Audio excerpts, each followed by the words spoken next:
मैं तुम्हारी सभी समस्याओं का जड़ से आत्मा कर सकूं और तुम एक अच्छे जीवन का अनुभव महसूस कर सको, अपने जीवन में खुशियों का वह पल देख सकूं जो अभी तुमसे दूर है। इसलिए मैं तुम्हारे पास आया हूं कि तुम अपनी सभी व्यवस्थाओं, अर्थव्यवस्थाओं, भौतिक व अवस्थाओं सभी का सही तरीके से पूर्ति हो जाए। यही मेरा तुम्हारे लिए उद्देश्य है जो मैं तुम्हारे लिए चलकर तुम्हारे पास स्वयं आया हूं। मुझे आशा है कि तुम मेरी बात को मान गए होगे और इस संदेश को अंत तक सुन लेने का निर्णय अपने मन में ठान लिया होगा। बच्चे, अनर्थ होने से रोक लो, अब भी समय है।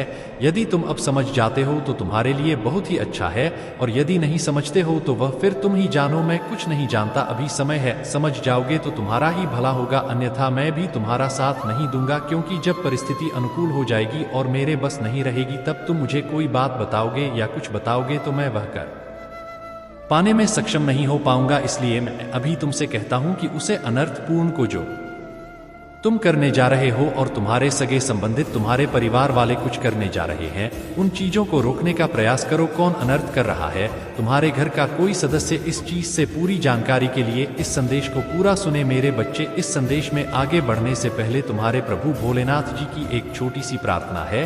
तुमसे यदि स्वीकार है तो इस संदेश को तुरंत अभी के अभी लाइक कर दीजिए और हमारे चैनल महादेव की बातें को सब्सक्राइब करके कमेंट में जय भोलेनाथ, जय माता पार्वती, ओम नमः शिवाय, हर हर महादेव, जय श्री राम, जय काली मां टाइप कर दीजिए। जैसे ही तुम मेरे इतने नामों की हाजिरी कमेंट बॉक्स में बजाओगे वैसे ही मेरी सर्वश्रेष्ठ शक्ति तुम्हारी ओर प्रस्थान कर देगी। तुम्हारा पता, तुम्हारा घर ढूंढते हुए वह तुम्हारे पास आ जाएगी। तुम्हारी सही व्यवस्थाओं को सुनिश्चित करने के लिए, तुम्हें यह सब चीज पर्याप्त करने के लिए जो तुम आज तक पाने में असमर्थ रहे हो। कई बार देखा होगा जब तुम्हारी आवश्यकता है बहुत अधिक होती है और तुम पूर्ण कर पाने में सफल नहीं होते हो, सब कुछ तुमसे दूर होता चला जाता है। तुम उसके पास जाना चाहते हो, वह उतना तुमसे दूर चला जाता है। जितने करीब उसके जाते हो वह उतनी दूरी तुमसे बनाता रहता है। ऐसी स्थिति में तुम्हें अपने आप पर संयम देना चाहिए और अपने अंतरात्मा के अंदर आत्मविश्वास को जागना चाहिए, ताकि तुम भविष्य में अपने आप को अकेला और डरा हुआ ना महसूस कर सको और ना अपनी हार के बारे में कभी रोने का प्रयास करो। मेरे बच्चे, हारते वही हैं जो जीतने की उम्मीद लेकर लड़ते हैं, परंतु यदि लड़ोगे ही नहीं तो जीतोगे कैसे? तुम मेरे बच्चे हो। जीतने वाले से ज्यादा महान हारने वाला होता है, क्योंकि उसने अपने अंदर उस उत्साह, उस जुनून को बनाया है जो लड़ाई लड़ने के लिए पर्याप्त थी, परंतु कुछ दिक्कत की वजह से वह उसमें असफल हो गया, हार गया। तो उसमें यह सिद्ध हुआ कि उसने कम से कम अपने भीतर हिम्मत तो लगाई थी कि मैं उस योग्य हूँ, उससे लड़ने के लिए तात्पर्य हुआ हूँ, तो मुझे कुछ ना कुछ मिलेगा ही। तो मेरे बच्चे, कभी भी तो कुछ करो, कोई काम हो या कुछ हो तो जीतने की उम्मीद लेकर ना करो, क्योंकि यदि तुम ना जीत पाए और हार गए तो तुम्हारे अंदर चिंताएं और शंकाएं उत्पन्न हो जाएंगी, और यदि तुम्हारे अंदर चिंता उत्पन्न हो गई तो वह तुम्हारे लिए बहुत ही घातक सिद्ध होगी और बाद में तुम्हें दर्द भी हो सकता है। तो मेरे प्यारे बच्चे, मैं तुमसे यही बताना चाहता हूं कि तुम जो नाद कर रहे हो उसे तुरंत रोक लो। मेरे बच्चे, तुमने जो जाने अनजाने उस कार्य को अंजाम दिया है, उस कार्य पर अभी विराम लगा दो, तभी तबीयत में लाभ देखने को मिलेगा, अन्यथा कुछ नहीं। मेरे बच्चे, आप भी समय है, यदि इस पर विचार कर ले जाते हो और समझ ले जाते हो तो उसे पर कोई अपनी प्रतिक्रिया व्यक्त करके तुम्हारे अपने सहानुभूति दे सकते हैं। मेरे बच्चे, तुमने जाने अनजाने में अपने पैरों पर कुल्हाड़ी मारने का कार्य यह किया था, परंतु ही समय पर मैं आ गया और तुम्हारे जीवन को बचाकर तुम्हारे जीवन में एक नया मोड़ प्रस्तुत किया है। तो मेरे प्यारे बच्चे, कभी भी तुम ऐसा कार्य मत करो जो तुम्हारे लिए बहुत भारी प्रतीत हो और तुम्हारे लिए हित करना हो। तो तुम चाहे जो भी करो बहुत ही सोच समझकर करो, क्योंकि यदि तुम सोच समझकर नहीं करोगे तो उसमें तुम्हारा बहुत भारी नुकसान होगा, और जब भारी नुकसान होगा तो तुम अपने आप में विश्वास और अपनी मानसिकता को विचलित कर बैठोगे। जब तुम अपनी मानसिकता को विचलित कर बैठोगे तो तुम सोच विचार करने में पड़ जाओगे, और जब तुम सोच विचार करने में बैठ जाओगे तो तुम्हारा सारा टाइम उसी में निकल जाएगा। तुम सोचते ही रह जाओगे और कर कुछ नहीं पाओगे, क्योंकि जो भी व्यक्ति ऐसा करता है उसके साथ ऐसा ही होता है। जीवन जीना बहुत ही कठिन हो जाता है, चाहे जैसा वह प्रयास कर ले, चाहे जैसा वह कम कर ले, परंतु पूर्व से उसे संतुष्टि मिल ही नहीं सकती है, क्योंकि उसने जो काम किया है वह संतुष्टि के लायक है कि नहीं। उसने जो काम किया है बहुत गलत किया है। मेरे बच्चे, तुम्हारे परिवार के एक सदस्य ने कदम उठाया है जो बर्बादी की ओर जा रहा है, जिसमें पूरा घर बर्बाद हो सकता है। क्योंकि उसने जो कदम उठाया है वह बहुत ही गलत है, क्योंकि उसने जो कदम उठाया है वह बहुत ही गलत है। उसे ऐसा नहीं करना चाहिए था। उसने बिना सोचे समझे जो करने का निर्णय लिया है वह बहुत ही गंभीरता पूर्वक है। इस गंभीर स्थिति को मद्देनजर रखते हुए उस पर अपनी प्रतिक्रिया व्यक्त करना है। तुम्हें अपने घर की सिचुएशन को सुधारना है, उसे समझना है कि कैसे क्या होने वाला है और क्या होने जा रहा है। अपने अनुसार उसे समझकर उसी पर प्रतिबंध लगाना अनिवार्य है। यदि यह अधिक से ज्यादा हो गया तो तुम्हारे लिए बहुत समस्या हो सकती है, क्योंकि तुम्हारे परिवार पर ऐसा सन आ सकता है जिस कारण से तुम बर्बादी की ओर जा सकते हो। और जब तुम बर्बादी की ओर चले जाओगे तो तुम्हारे शत्रुओं को बहुत अच्छा लगेगा। वह तुम पर हंसेंगे, तुम खिल्ली उड़ाएंगे, तुम्हारे और तुम्हारे घर के बारे में अनुचित बोलेंगे। वह कहेंगे अच्छा हुआ जो इसके साथ ऐसा हो गया। परंतु मेरे बच्चे, मेरे कहने का तात्पर्य है कि तुम ऐसा कर ही क्यों रहे हो कि लोग तुम्हें क्या पाए। तुम ऐसा कार्य करो जिससे लोग देखकर अचंभ हो जाए और अपने आप को बहुत गिलानी महसूस करें। स्थिति चाहे जैसी ही हो, परिस्थिति चाहे जैसी भी हो, उस पर डटे रहना तुम्हारे लिए हितकर होता है। यदि तुम स्थिति के अनुसार डटे रहे तो तुम्हारी जीत निश्चित है, अन्यथा हारना तो तुम्हें है ही। यही एक नियम और सिद्धांत है। यहाँ व्यक्ति को स्थिति के अनुसार कार्य करना चाहिए। यदि ज्यादा खराब हो तो घबराना बिल्कुल नहीं चाहिए, उस पर विचार करके अपनी प्रतिक्रिया करते हुए कार्य करना चाहिए। हो सकता है स्थिति तुम्हारी ठीक हो जाए, उस पर कोई भी असर ना आए। जीवन का उदाहरण प्रस्तुत करना सबसे बड़ी बात होती है। लोगों के सामने अपनी इच्छाओं को प्रकट करना बहुत ही गलत बात है, क्योंकि इच्छाएं लोगों के सामने नहीं, ईश्वर के सामने प्रकट की जाती है। यदि तुम लोगों के सामने इच्छा प्रकट करोगे तो वह जान जाएंगे इसकी क्या इच्छा है, क्या मंशा है। और यदि इच्छा तुम्हारी पूर्ण नहीं हुई तो बाद में वे ताने पर देंगे और कहेंगे यह तो बड़ी बड़ी बातें कर रहा था, आज कुछ भी कर नहीं पाया है। तो मेरे बच्चे, यदि तुम भगवान ईश्वर से अपनी इच्छा को प्रकट करते हो तो वह इच्छा तुम्हारे ईश्वर पूर्ण अवश्य करते हैं, चाहे जिस स्थिति में करे, परंतु करेंगे अवश्य। फिर चाहे उन्हें जो भी करना पड़ जाए, चाहे इस विधि के विधान में हस्ताक्षर करना पड़ जाए, परंतु अपने भक्त की इच्छा पूर्ण अवश्य करेंगे। ऐसे हैं हमारे प्रभु भोलेनाथ जी, हमारे शिवशंकर जी, उनकी मैं वंदन अभिनंदन बार बार करता हूँ। मेरे बच्चे, या जो अनर्थ था तुम्हारे घर में होने वाला है उससे तुम बचाकर अपने घर वालों पर उपकार करो, क्योंकि तुम्हारे घर वाले यह सब बातें नहीं जानते हैं कि कहाँ पर क्या हो रहा है, कहाँ पर क्या हो रहा है। वे चुपचाप मौन होकर बैठे हुए अपना कार्य कर रहे हैं। समझना तो तुम्हें यह है, क्योंकि मैं तुम्हें अवगत करा रहा हूँ, उस संदेश के माध्यम से समस्याओं का अनुसरण करता रहूंगा, फिर चाहे उसके लिए मुझे कुछ भी करना पड़ जाए। मेरे बच्चे, कुछ ही समय शेष बचा है जब तुम अपनी स्थिति को सुधार सकते हो, अन्यथा बिगड़ने वाला तो हो ही गया है। परंतु कुछ से समय है, अगर उसे समय के अनुसार तुम कार्य करने जाते हो और उस पर अपनी अनुकूलित अनुमानित प्रतिक्रिया प्रकट करते हो, उस आधार पर कार्य करते हैं, तो तुम्हारे परिवार पर जो यह संकट मंडरा रहा है, जो यह काली छाया मंडरा रही है, वह दूर हो जाएगी। मेरे बच्चे, कभी भी अपनी सिचुएशन को हल्के में मत लो। मेरे बताने से पहले ही ऐसी बातें जानते हो तो अच्छी बात है, अगर नहीं जानते हो तो उस जाने का प्रयास करो। जब तुम जान जाओगे तो इस प्रकार से अपने कार्य कर लोगे, अन्यथा तुम्हारे परिवार वाले तो अनर्थ करते ही रहेंगे। बाद में भी मुझ महादेव जी से कहेंगे, हे प्रभु, तुमने मुझे क्यों नहीं इन चीजों से बाहर निकाल, क्यों नहीं मुझे बताया कि यह करने से इतनी बड़ी समस्या खड़ी हो जाएगी। आज मुझे इन सब बातों से अवगत करा रहे हो। यदि पहले बता दिया होता है तब मेरी गलती निकालेंगे, अपने नहीं, जबकि मैं प्रतिदिन संदेश लेकर के आता हूँ और यह बताता हूं कि तुम्हारे जीवन में जो उचित और अनुचित होता है उनसे कुछ चीजों के बारे में विस्तार पूर्वक प्रस्तुत करता हूं। फिर भी तुम मुझे बाद में दोषी ठहरा ही देते हो, जानबूझकर मुझे दोषी ठहराते हो, परंतु अपने बारे में कुछ नहीं कहोगे ना। तुम अपनी गलती निकालो कि मैंने लापरवाही की है,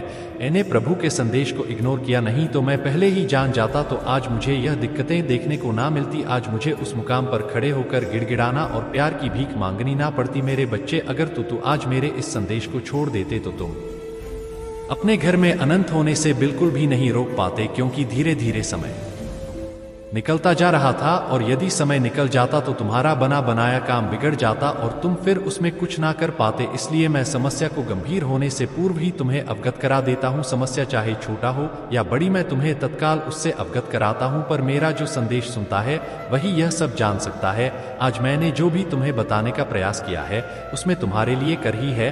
कोई ऐसे कार्य अनुचित बात नहीं है जो तुम्हारे फायदे में ना हो। मैं चाहता हूं कि तुम्हारा फायदा हो, तुम्हारा नुकसान ना हो। तुम किसी मुसीबत में ना पड़ो और ही कोई समस्या तुम्हारे सामने आए। मेरे बच्चे, मेरी नजरों ने देखा कि तुम्हारे साथ अनर्थ होने जा रहा है और तुम जान नहीं पा रहे हो। तुम इस प्रकार से अपने कार्य की मस्ती मत हो कि तुम यह सुनिश्चित नहीं कर पा रहे हो कि मेरे घर में क्या चल रहा है और मैं क्या कर रहा हूँ। तुम अपने कार्य पर इस प्रकार से फोकस दे रहे थे। तुम्हारा कार्य तुम्हारा परम लक्ष्य और परम उद्देश्य था। इस आधार पर तुम और आगे पीछे कुछ नहीं सोच रहे थे, बस यही सोच रहे थे कि मुझे अपने लक्ष्य और अपने कार्य को पूर्ण करना है और इस सफल होना है। हमें किसी की बाह में नहीं आना है और ना ही किसी की बातों को मानना है। व्यक्ति चाहे जैसा भी हो, वह मेरे लिए अगर कुछ करना चाहता है तो अच्छा है, और यदि नहीं करना चाहता है तो मैं उस पर अपनी कोई प्रतिक्रिया नहीं व्यक्त करूंगा, क्योंकि मैं कोई टिप्पणी उस पर करना ही नहीं चाहता हूं। जब वह मेरे लिए सक्षम और योग्य नहीं है तो मैं उसके लिए क्या करूं। इन सब बातों को तुम सोचते रहते हो, अपने मन में विचार करते रहते हो, परंतु यह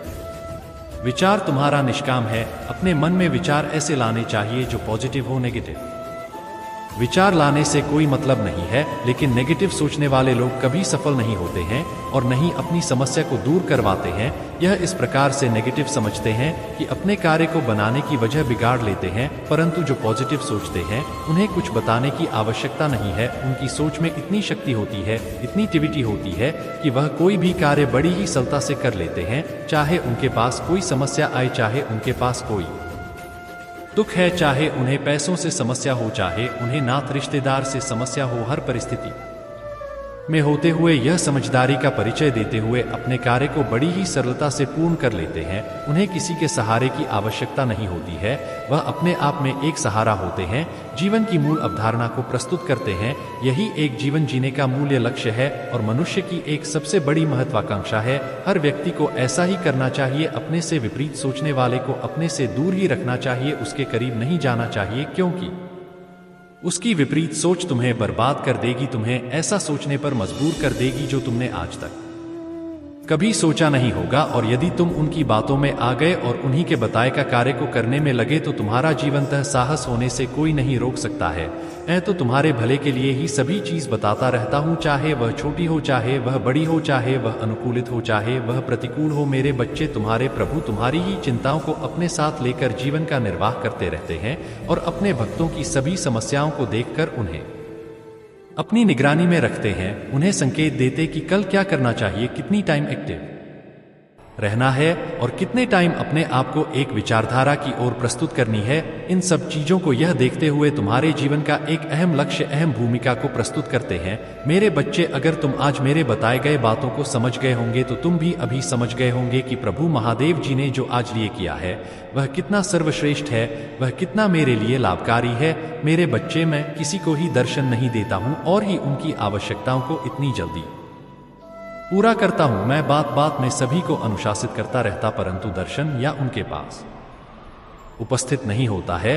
और मेरे बच्चे, मैं तुम्हारे पास जाकर इतने साक्षात दर्शन दिए हैं। तुम्हारी स्थिति को ना बिगड़ने के लिए मैंने तुम्हारी हर संभव आवश्यकताओं को पूरा किया है।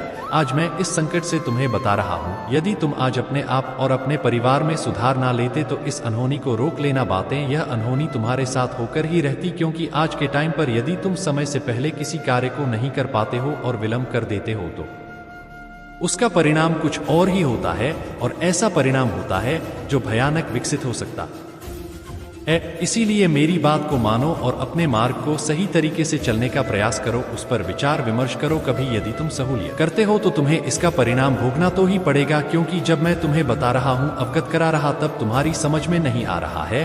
और जब तुम्हारा काम बिगड़ जाएगा, स्थिति बहुत गंभीर हो जाएगी, तब उसे पर तुम अपनी प्रतिक्रिया व्यक्त करोगे, तब उसे करने से कोई मतलब नहीं निकलने वाला है। संसार में हर प्राणी सुखी रहना चाहता है, परंतु उसके सुख की आधारशिला कुछ और ही होती है। वह चाहकर भी सुखी नहीं होता है, क्योंकि उसके जीवन में कोई ना कोई व्यवधान उत्पन्न होता ही रहता है। एक से छुट्टी मिली तो दूसरा तैयार हो गया, और दूसरे से छुट्टी मिली तो तीसरा तैयार हो गया। यह जीवन में निरंतर चलता ही रहता है। उसके लिए कुछ और ज्यादा करने की आवश्यकता नहीं है, बस तुम्हें अपने अंदर धैर्य बनाकर उसे सहन करना चाहिए और उनकी सभी स्थितियों को डोट समझकर उसे पर चार विमर्श करना चाहिए। मेरे बच्चे, कोई महिला है जो तुम्हारे घर के पीछे काफी दिनों से लगी हुई है, बहुत टाइम से तुम पर आघात कर रही है। वह करके अभी तक इस आराम नहीं मिला है, किंतु वह जो करना चाहती है उसमें पूर्ण रूप से सफल नहीं हो पा रही है। उसका प्रत्येक कदम उसे ही भारी कर रहा है, जैसे ही वह कोई प्रतिज्ञा तुम पर व्यक्त करती है, वैसे ही उसे कुछ अनुच्छेद देखने को मिलता है, और प्रयास तो तुम पर बहुत करती परंतु सफल नहीं हो पाती है, क्योंकि वह यह नहीं जानती है कि मैं जिस पर आघात कर रही हूँ उसके रक्षक शिवशंकर त्रिपुरारी है, जो समस्त संसार के मालिक हैं, पूरे ब्रह्मांड के रचता है। उनके होते हुए कोई भी किसी के जीवन में हस्तक्षेप कर ही सकता है। वह महिला तुमसे बहुत जलता है कि मैं तरक्की करता हुआ नहीं देखना चाहती है, और ही इतनी हंसता हुआ देखना चाहती है।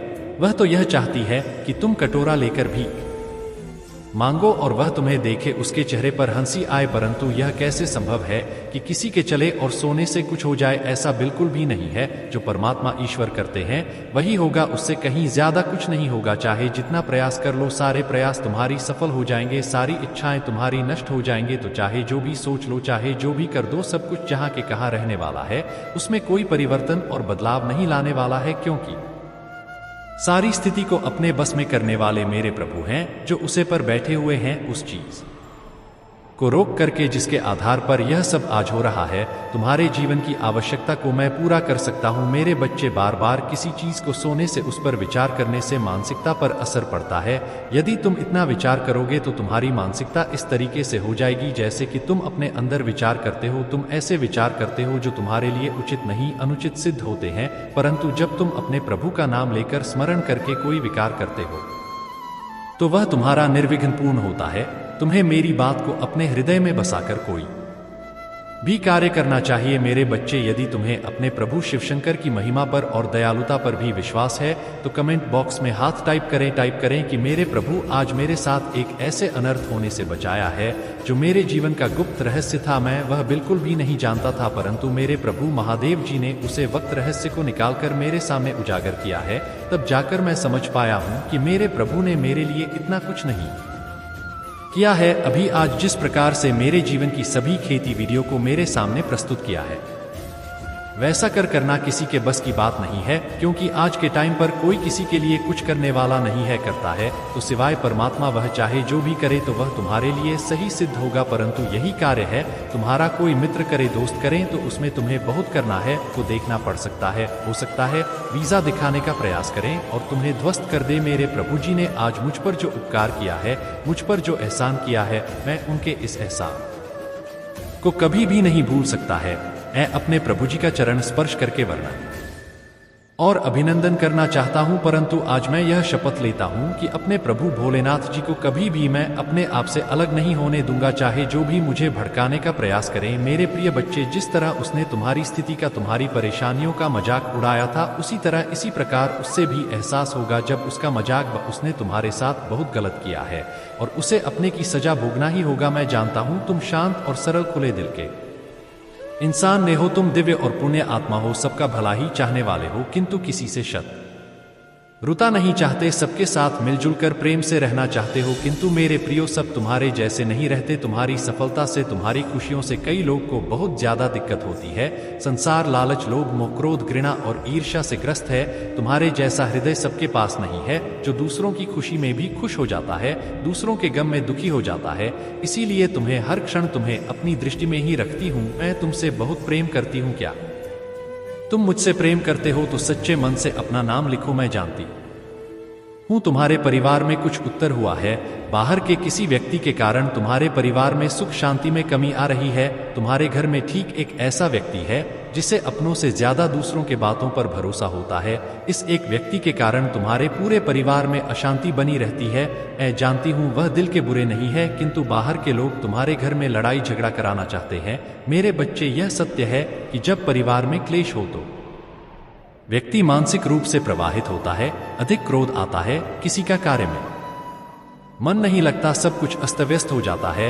किंतु अब तुम चिंता मुक्त हो जाओ। तुम्हारे घर में इतनी सकारात्मक, एक दूसरे पर इतना विश्वास है कि कोई भी नकारात्मक ऊर्जा या नकारात्मक शक्ति तुम्हारे परिवार का अनिष्ट नहीं कर सकता। मेरे बच्चे, तुम्हारे मन में मेरे प्रति जो श्रद्धा है, जो प्रेम है, जो विश्वास है, वह है तुमने हर संकट में, हर विपत्ति में सबसे पहले मुझे पुकारा है और मैं सदैव तुम्हारे साथ रहती हूँ। यदि परिवार का कोई एक सदस्य धार्मिक हो, ईश्वर पर आस्था रखता, सत्य के मार्ग पर सदैव चलने का प्रयास करने वाला हो, तो उसका सकारात्मक प्रभाव पूरे परिवार पर पड़ने लग जाता है और इसी कारण अथक प्रयास करने के बाद भी तुम्हारे शत्रु अपनी चाल में असफल हो जाते हैं। मेरे बच्चे, मेरा प्यार और आशीर्वाद सदैव तुम्हारे परिवार पर बना है। आज मैं तुम्हें एक बहुत बड़ी खुशखबरी देने आया हूँ, जिसे जानकर तुम खुशी से झूम उठेंगे। किंतु उस खुशखबरी से पहले मैं तुम्हें तुम्हारे बारे में बताना चाहती हूँ, जिसे आज जान लेना अति आवश्यक है, क्योंकि इससे तुम्हारा भविष्य जुड़ा हुआ है। मैं जिसे भी अति प्रसन्न होता हूँ उसे यह 3 दुर्लभ जीत प्रदान करती हूँ। अधिकतर बच्चे मुझसे धन, त्रे, संतान, धन आदि की कामना करते हैं,